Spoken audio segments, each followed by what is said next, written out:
A chegada da pandemia do novo coronavírus pegou todos de surpresa. Esse vírus cruel rapidamente se espalhou por todo o mundo, resultando em milhões de mortes. Como sabemos, a principal área afetada pelo Covid-19 é o sistema respiratório, comprometendo os pulmões e baixando a concentração de oxigênio no sangue. Por isso, a demanda pelo oxigênio nos hospitais cresceu de forma irregular e muito acelerada, o que causou o desabastecimento desse gás por todo o mundo. Alguns países de forma mais intensa e outros de forma menos intensa. Em certos hospitais, inclusive, foi necessário fazer o racionamento do oxigênio. A situação ficou tão ruim que a Anvisa autorizou que no Amazonas o oxigênio fosse produzido com um grau de pureza de 95% e não de 99,5%, que é o padrão. Mas como será que é feito esse processo? Hoje veremos como acontece a obtenção do oxigênio na natureza e como ele chega até os cilindros nos hospitais. Há várias possibilidades para realizar o processo de produção do oxigênio hospitalar, informação essa que é citada e explicada por muitos profissionais da área, sendo um deles o químico e engenheiro de materiais Germano Tremiliosi Filho, que é professor do Departamento de Físico-Química do Instituto de Química de São Carlos, da USP. A escolha sobre qual método utilizar vai depender do contexto e da situação que ele está sendo utilizado, sendo as etapas a destilação fracionada, a condensação e a liquefação fracionada.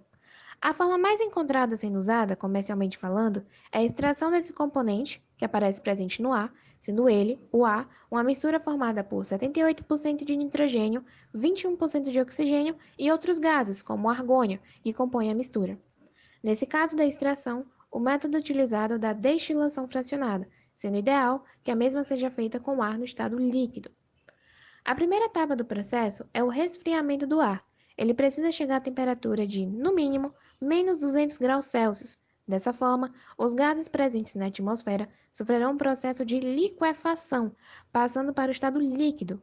Depois disso, é feito o processo de destilação para separar o gás oxigênio dos demais gases. Esse tipo de separação baseia-se na diferença entre uma das propriedades específicas da matéria, o ponto de ebulição, ou seja, a temperatura em que a substância começa a passar do estado líquido para o estado gasoso.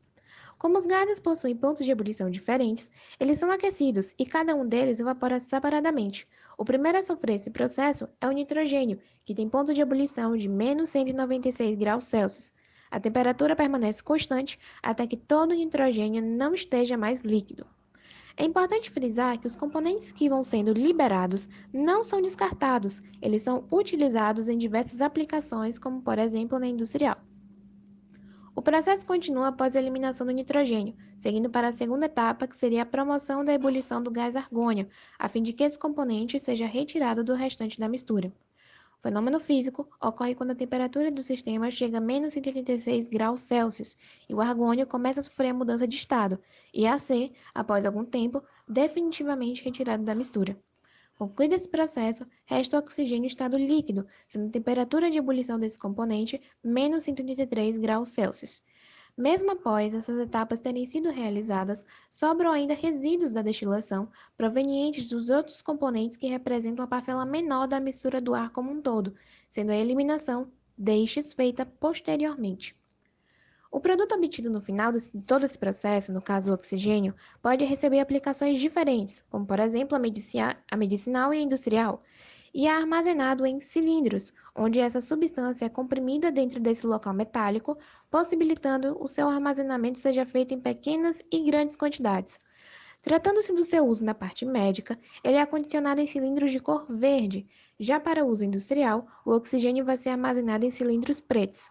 Essa diferença na coloração dos locais que guardam esse componente está associada ao fato de que, dependendo da sua aplicação, medicinal ou industrial, o nível de pureza do oxigênio varia.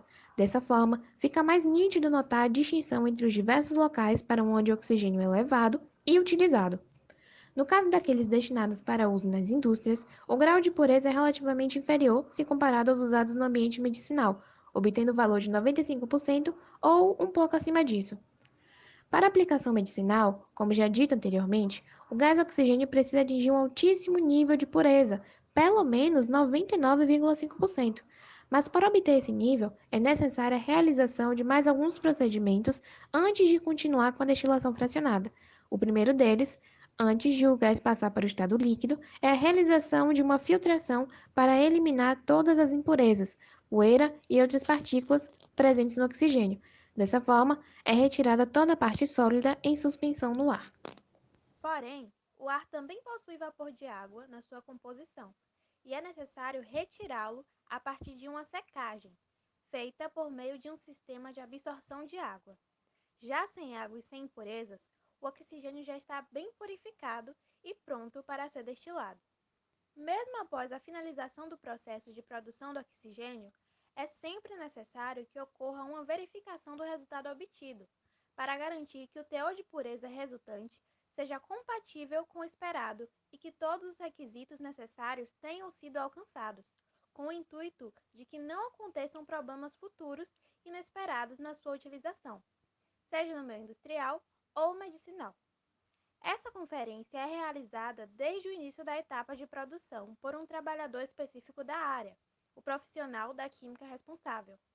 Tudo começa na análise feita por esse funcionário sobre a composição inicial do ar que vai passar ainda pelo processo de destilação fracionada, determinando os valores de cada componente na composição como um todo, assim como a parcela de impurezas, para assim estabelecer detalhadamente cada etapa da purificação.